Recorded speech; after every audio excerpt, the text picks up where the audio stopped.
I don't know how, but Iowa did it once again. Another comeback victory against the Huskers on Black Friday. We react today. Locked On Hawkeyes.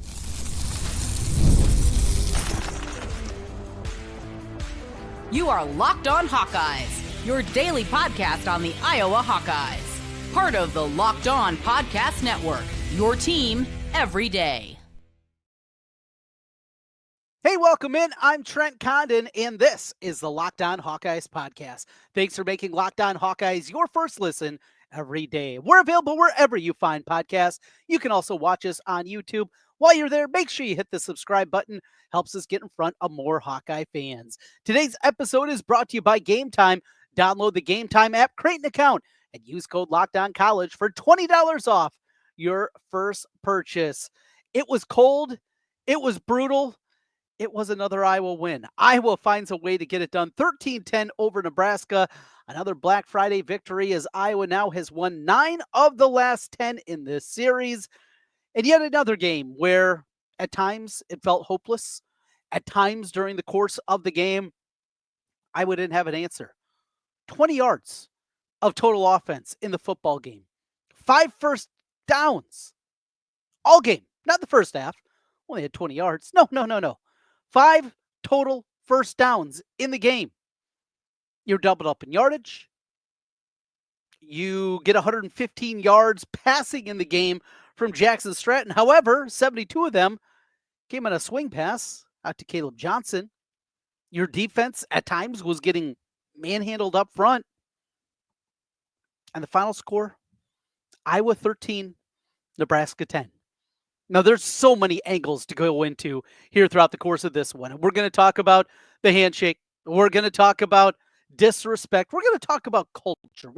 We got a lot of different angles, but let's start at the top and give credit to the guys that absolutely deserve it. And start with, potentially for the final time, Kaleb Johnson. Certainly for the final time in Kinnick Stadium. A young man that had certainly an up and down career. Brought it up a lot before. Freshman campaign, had the lightning delay game against Nevada, had just an incredible run in that one, had 2 touchdowns in that game. But there was the mile per hour measure that was out there, and I brought it up a ton because it just shows you this guy's big, but there was wheels. And he had a great freshman campaign, and then last year wasn't great. And there was a myriad of different reasons. A, he was banged up. But secondly, there were other things that were happening and maybe not doing all the things that you're responsible for to be an Iowa football player. Good practice habits, just doing all the right things. It's not for everybody, as we know. And it started up this season. And people didn't want to believe that Kaleb Johnson was going to begin the season not out there. And he didn't. He was suspended for the first half. But he comes out in the second half and puts together just an absolutely tremendous season. This is certainly not a year that I think anybody could have anticipated coming into the season, right? To put up 1,500 yards, a combined 23 touchdowns, 21 of them on the ground, put the team on his back, game in and game out. Without him, where's this football team? Are there an 8-4 team with him? Are they a bowl team? It's a question. At the very least, it's a question, but that's for another day. Kaleb, stud. Got to bring him up. Continuing on.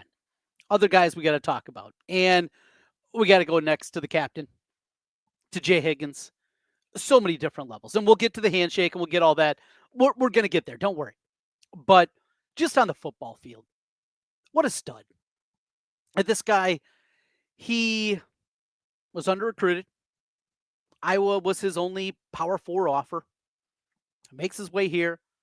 Does a good job on special teams. But when he was out there playing defensively late in games, there were a couple injuries where he was thrust into the lineup early in his career as a redshirt freshman, as a sophomore. He was fine. Adequate. Below average. You saw a little something right before he became a starter, but nothing that you thought was going to turn into this. And what he has piled up the last 2 years, and the All-American honors and the All-Big Ten honors, and there should be more honors. Sadly, you won't get all of them. But not just as a football player. There's so much more. And to have that kind of leader on the football team, Jay Higgins is going to be one of my all-time favorites. Yeah, a part of it is also his dad and the goofiness you get with that. And the hawk. And how about that? Running out there and they have hawk up on the big screen for the senior day festivities. But missed in all of it, dude's a great football player. Playing on a bad hamstring when most people in today's day and age wouldn't be playing. In today's day and age, most of these guys wouldn't make it to these last 2 seasons. They'd be elsewhere. They'd be somewhere else, not Jay Higgins. And that's why he moves up mightily in my book. And finally, of the guys that we have to give kind of their own mention to, Drew Stevens. Absolute nails, hitting the game winner. Terrible conditions. Matter. They try to ice him. Now his first kick was better than his second one. And Matt Rule, looking like an idiot, whining over there. But there's more reasons than that Matt Rule looked like an idiot. We'll get to that. Drew Stevens. And now for the 4th time in the last 7 years, Iowa not only wins this football game against Nebraska, they do it on walk-off fashion. They do it with a game-winning field goal. 4 different guys.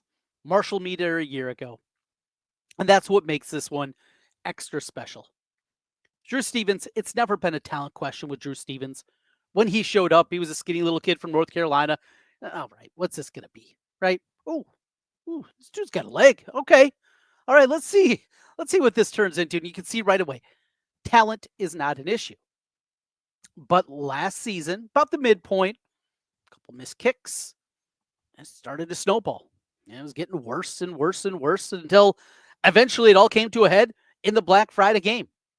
Not only is he missing kicks, he can't even get a kickoff in bounds.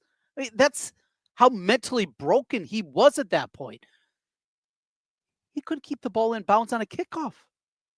And he got benched for a game winner with a kid that had never kicked a football in a football game for Iowa. A senior from Central Michigan, Marshall Meter, who walks on thinking he will likely never kick.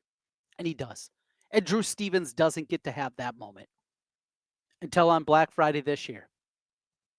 In a game where Iowa looked absolutely defeated for long stretches, looked like there was no hope, and we played that game a ton.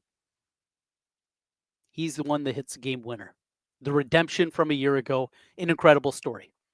And that's what you get with this football team. That's what you get with this football program. You get incredible stories. You get time in and time out these guys. They're going up teams, a lot of times, more talented. They're going up against teams that, top to bottom, have more talent, more guys that might move on, more guys that had more accolades, more guys that make some more NIL money. But when it comes down to it, Iowa can compete with this level team. Top level, that's a different conversation. But with their peers, with the foes that they normally play, Iowa's right there. And that's why you look at the series here over the last decade, 9 out of 10 against Nebraska. You look as the worm continues to turn against Wisconsin, against Minnesota, even against Iowa State, this year's frustrations aside. Yes, Iowa is struggling to compete with the Ohio States and the Michigans and the Penn States of the world. And the ever-changing environment of the Big Ten, now you throw Oregon in the mix. You look to the future and what potentially down the road USC can turn into. But the here now, it's pretty good to be a Hawkeye. A disappointing year is 8-4. A lot of expectations. They fell short of those expectations. But even a frustrating year, when your frustrating years end 8-4, it's a pretty good place to be. That doesn't mean anything for the future. And we'll have plenty of future conversation. But let's keep it to the Nebraska game. And let's talk about handshakes. Let's talk about culture. Let's talk about respect. We'll do that as we continue. This is Locked On Hawkeyes. Today's episode of the Locked On Hawkeyes podcast is brought to you by Game Time. Look, there's just something that is extra special about watching a game in person. Now, with the weather, certainly Hawkeye fans, you felt it out there, but being able to be part of the action, the sight, the sound, the smell. It all goes together with the great experience. And Game Time has a new feature called Game Time Picks that makes getting tickets to see your favorite teams play live even easier. Game Time Picks filters out the fluff to show you only incredible deals on great seats, so you don't have to waste time searching through thousands of tickets. I love the Game Time app for a myriad of different ways. Number one, all-in pricing. Toggling the feature shows you exactly what the total is going to be up front. No more surprise fees at checkout. As a numbers guy, I absolutely love that. No more guesswork before checkout. Plus, find exactly where you're going to be in the stadium. Maybe you're looking forward to the Hawkeye Bowl game. Want to get a panoramic view from your seat? You can do that in the app before you buy with Game Time. Take the guesswork out of buying tickets with Game Time Picks. Download the Game Time app, create an account, and use code LOCKEDONCollege for $20 off your first purchase. Terms apply. Again, create an account and redeem code LOCKEDONCollege. LOCKEDONCOLLEGE for $20 off. Download Game Time today. What time is it? Game time.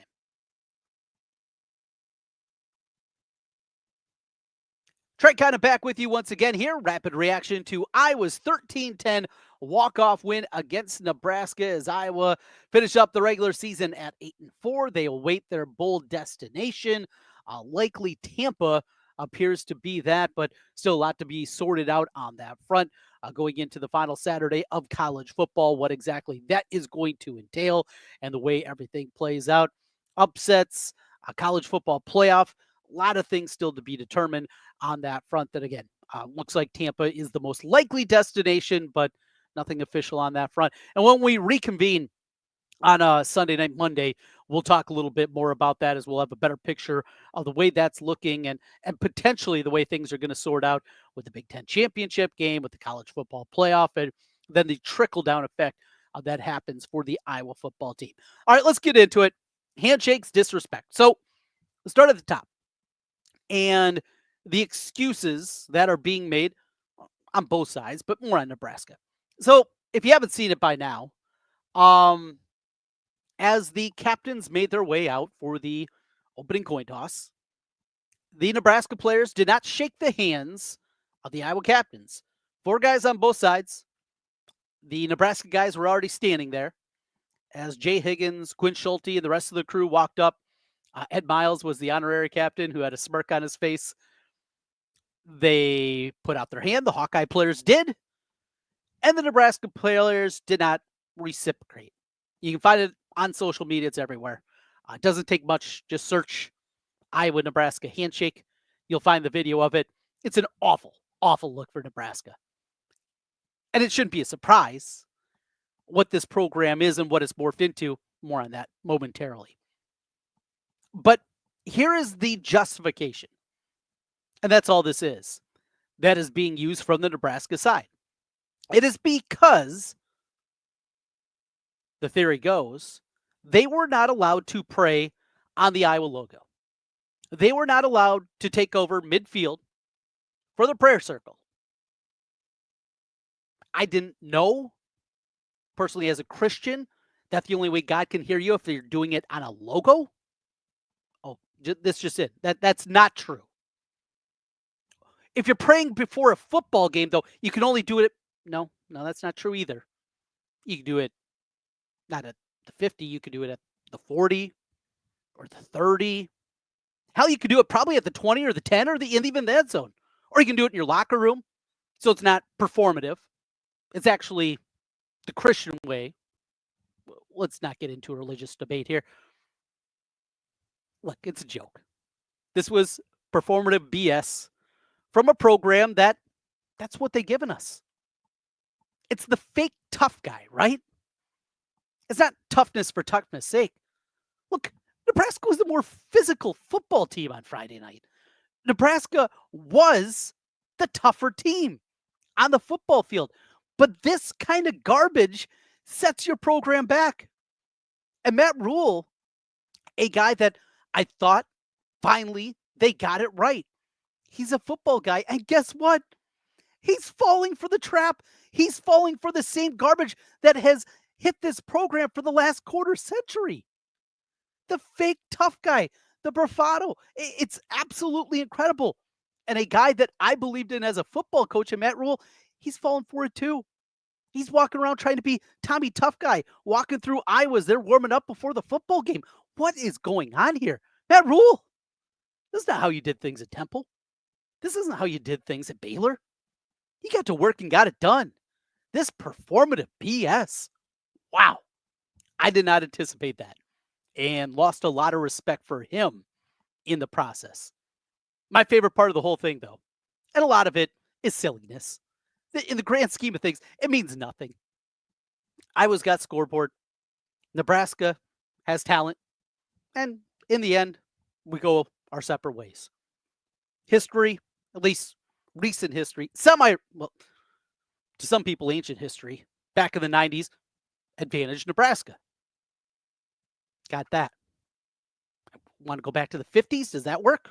Advantage Iowa. 60s, at least in early portions, advantage Iowa.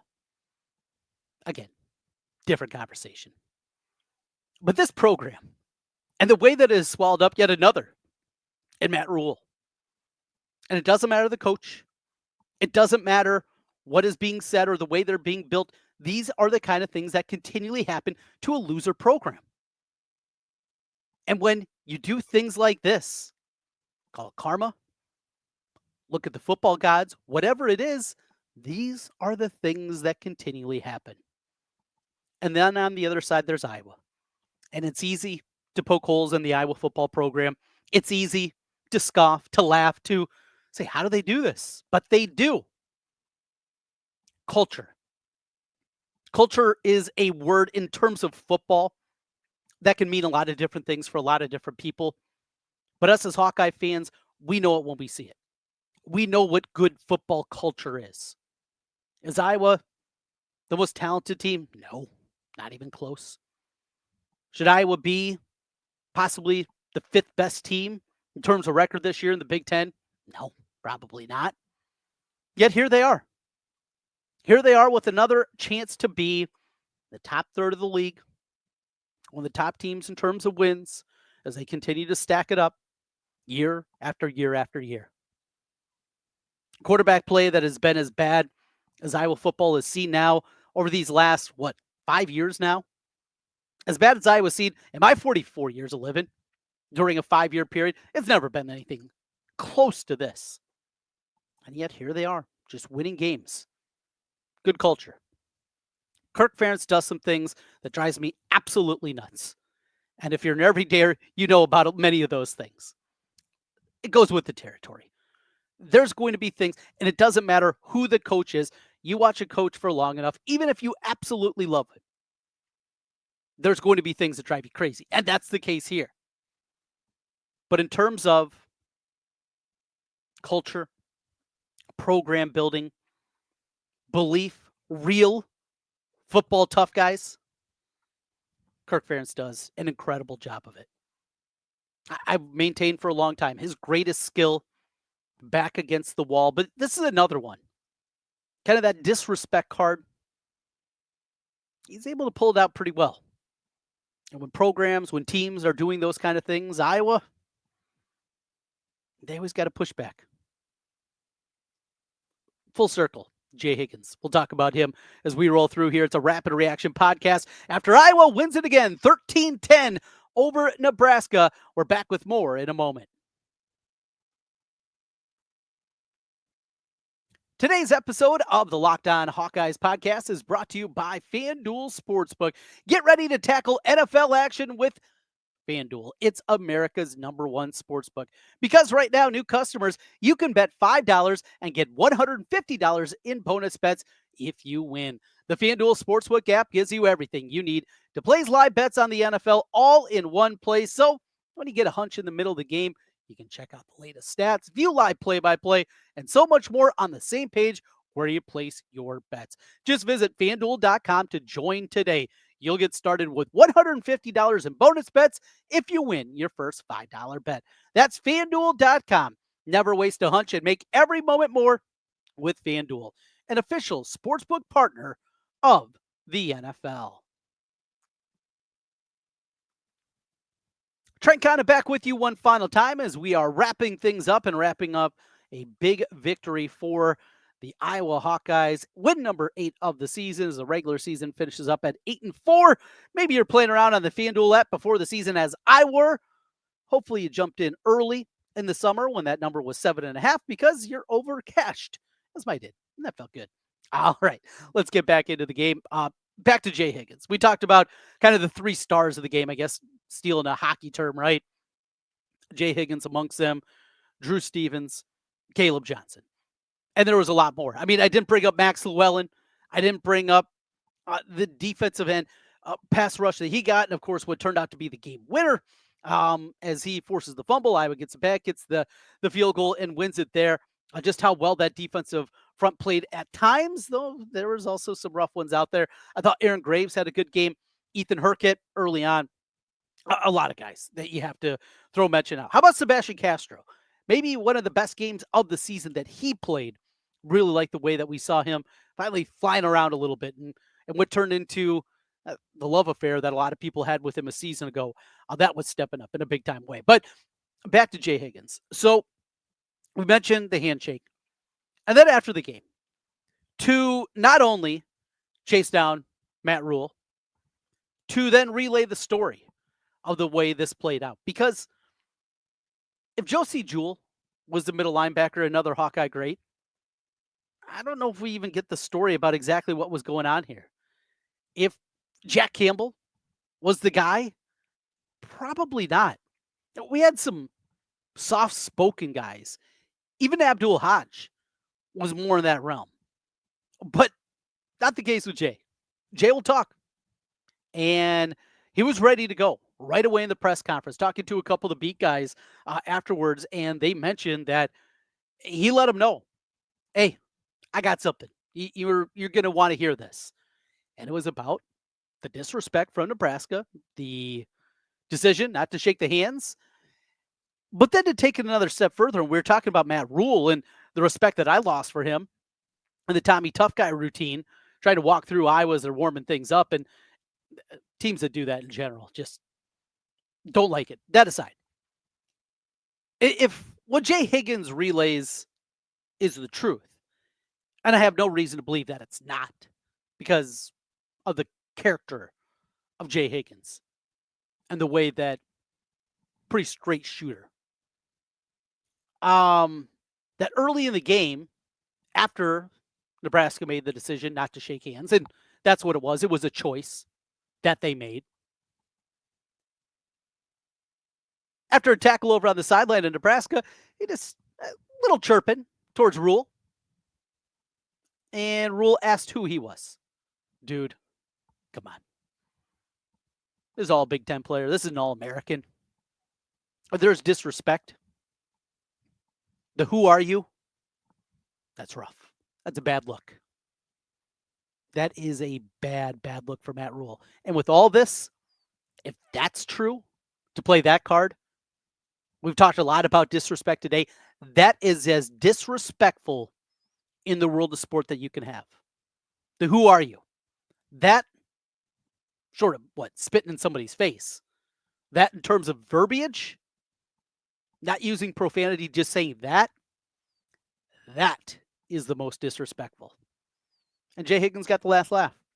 So he went after the game and found him. Gave him a handshake, and Matt Rule looked like he had saw a ghost. And maybe he did. He went around to some other players and some assistant coaches and shook their hand because Jay's the man. Gonna miss him. Absolutely. Gonna miss a lot of these Iowa football players because the times they are changing. And this roster is going to go through an overhaul. 23 seniors were honored, or is it 22? Cade McNamara did not go through the festivities, and that's a conversation we will have at some point this week. A different conversation.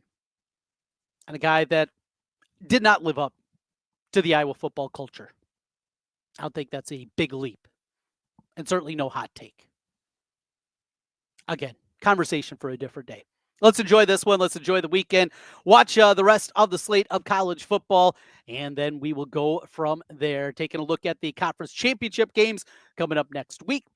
Of course, Oregon, they're in the Big Ten already, and we will have all the conference championship games set up for next week. And with it, then the following Sunday, we'll find out exactly where Iowa is going for their bowl game. Thanks for being with us, and thanks for making Locked On Hawkeyes your first listen every day. We are with you every day. You can check us out on YouTube. If you're there, just hit subscribe. It'll let you know whenever we go live, whenever we have a new episode coming your way, and helps us get in front of more Hawkeye fans. If you're just listening on the audio side, with you every single day there. Also, hit us up with a 5-star review. Really helps those numbers, those metrics. I mean, the analytics go over my head, and I like numbers, but yeah, exactly. 5-star review helps us out, and just takes you a moment. Really do appreciate each and every one of you out there for helping us out and doing that. We will be with you late Sunday night, Monday morning, and kind of a chance to regroup a little bit, take a deep breath, and get back into it. We got basketball to get into. We got so many things going on in this crossover time of the season. Recruiting, portal's going to be opening up. I mean, there is a lot to talk about, and we got you covered each and every day here with Locked On Hawkeyes. And not just Locked On Hawkeyes, Locked On Big Ten, Locked On College Football, Locked On College Basketball, your favorite pro team. Maybe you're a long-suffering Bears fan. Sorry on Thanksgiving, Bears fans like myself, that was not fun. Or you're a Lions fan, or a Vikings, or a Packers, or Chiefs, or Jaguars. It doesn't matter. Your favorite pro team, NFL, NBA, NHL, MLB, we got you covered there as well. Each and every team locked on each and every day. We're Locked On Hawkeyes. I'm Trent Condon. We'll talk to you again on Monday. Until then, go Hawks.